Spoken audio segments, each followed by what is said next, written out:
So this part I want to show y'all is mainly a video. It's just a bunch of history, but I want y'all to show y'all this because it might start arguments among some of you guys. But this is scholarship. I would like some of us to get up into scholarship because a lot of us don't care about facts. We care about pushing our facts, but we're scared of anybody else saying anything that disagrees with our facts and us just proving them incorrect, because we're not about teaching, we're about forcing our information. And hopefully we can get to the point where we're not just forcing the information, but we're pointing to scholarship, and we're having conversations about some of the history and teaching the history, because we got to get it out of the controversial realm in order to spread it.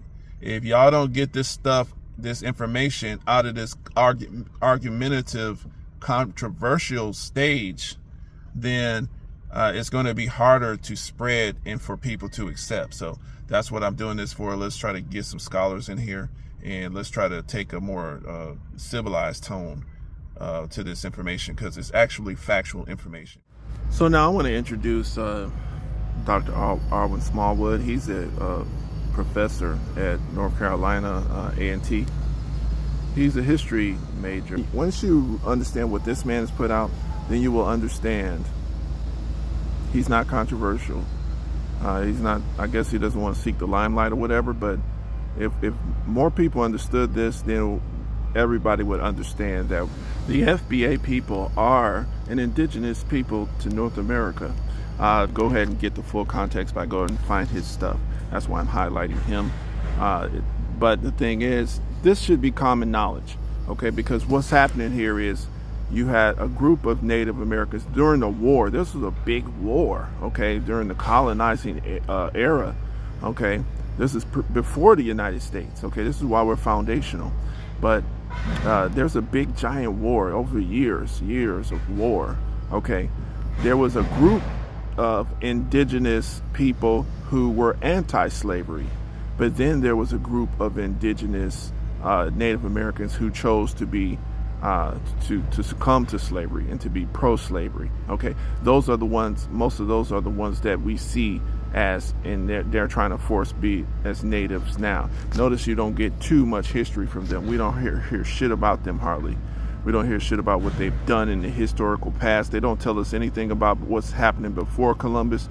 They don't share their information. Okay, so this is something that we want to look. I want y'all to get a couple of clips here.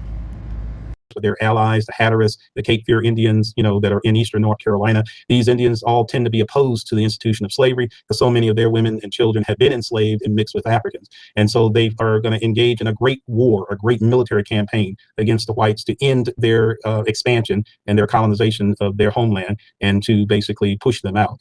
You see to the southeast, those Indians south of the Cape Fear River, the Catawbas, the Yamasee, the Cherokees, the Creek, the Chickasaws, Choctaws, what we eventually call the 5 civilized tribes.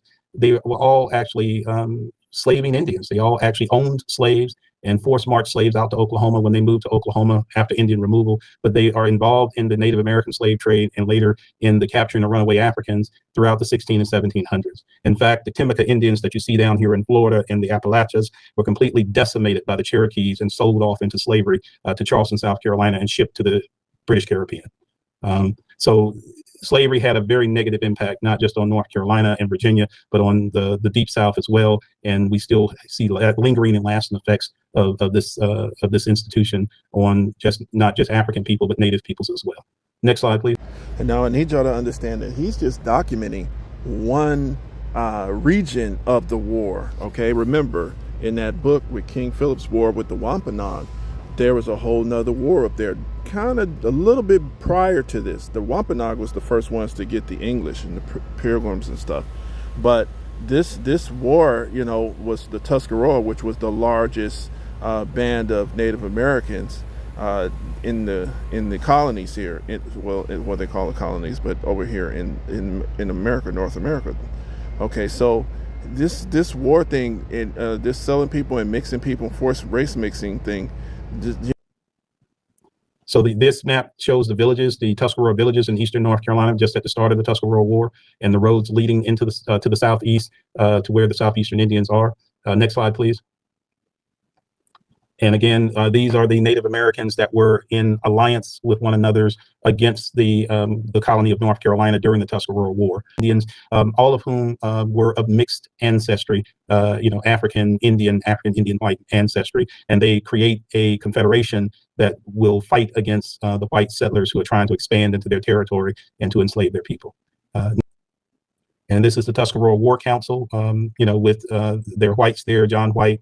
I'm sorry, John Lawson. I'm sorry, John Lawson and Baron Christopher de Graffenried, who were held. You see in the center there two white men with their hands bound, and the one African with his hands bound. I have to explain this illustration to people because it gives the impression that the Africans were treated the same as the whites. There were actually two Africans that were with Lawson and with de Graffenried when they were captured by the Tuscaroras and put on trial for kidnapping and selling into slavery Native American women and children. Both Africans were immediately freed, allowed to go free. One African joined the Tuscaroras and participated in the war. The other African hid in the forest and then returned to John White after he was tried and released. To de Graffenried. John Lawson was actually executed by the Tuscaroras for his crimes against the Tuscarora, but Baron de Graffenried was freed, because the chiefs spoke in his favor and he was freed. The slave that was with de Graffenried, one of the slaves, hid in the forest and then returned to de Graffenried when he was released. De Graffenried drew the illustration, and he drew his faithful slave there beside him because he was loyal to him and returned to him. But the other slave is not represented in the image because he did not return. He joined the Tuscaroras, and the Tuscaroras were known for taking in runaway slaves and adopting them into their nation. And those slaves oftentimes, of course, helped them design fortifications and fought with them when they fought against the whites during the war. Two wars. The Tuscaroras were united in the first war, and in that first war pretty much had defeated the whites in North Carolina. It was Native Americans, Cherokees, Creeks, Chickasaws, not Chickasaws, but Catawbas and Yamasees, who aligned themselves with the whites and created an overwhelming force that defeated the Tuscaroras at Fort Neoroka and basically ended up destroying the Tuscaroras, killing a third of them, enslaving a third of them, and then the rest became refugees and either fled North Carolina or dispersed into the swamps throughout eastern North Carolina. There are numerous descendants of the Tuscaroras in eastern North Carolina today, in Robeson County and in other various counties between Robeson County and Bertie County, but numerous descendants of Tuscaroras and the other Indian groups, the Mattamuskeet and Machapungas, who fled into the swamps and remain, in North Carolina and refused to leave. Neoroka is there was a memorial put there a couple of years ago. It is still considered one of the largest mass burials of Native people. Over 900, close to 900 people were killed and burned alive in the fort during the final siege at Fort Neoroka. It's still in Snow Hill, North Carolina today.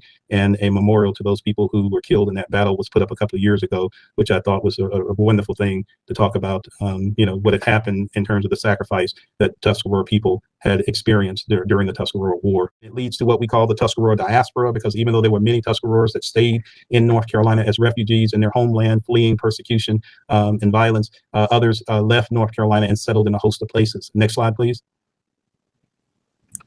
It's important to understand that following the Tuscarora War and the acquiring of Tuscarora and their allies' land in eastern North Carolina, in a skirmish after the war in 1715, in which a white was wounded. He wasn't killed, he was wounded by Tuscaroras. The state of North Carolina issued a general order that called for the complete destruction of the Tuscarora nation as if there had never been a peace made with them. That order led to the systematic slaughter of the remaining free Tuscaroras throughout eastern North Carolina. A lot of people in eastern North Carolina, if you talk to them, they're of African American, Native American, or mixed European ancestry, they'll say that they're Cherokee. Now, Cherokees were never in this part of eastern North Carolina other than during the Tuscarora War. Cherokees' lands begin in Tennessee, in the mountains of Tennessee and North Carolina. But the Cherokees were great heroes to North Carolina for their role in the destruction of the Tuscarora during the Tuscarora War. So I believe, and this is an assumption, that as a defensive mechanism or a way to preserve their existence, many remnant peoples who were Tuscarora or other began to say that they were Cherokee to basically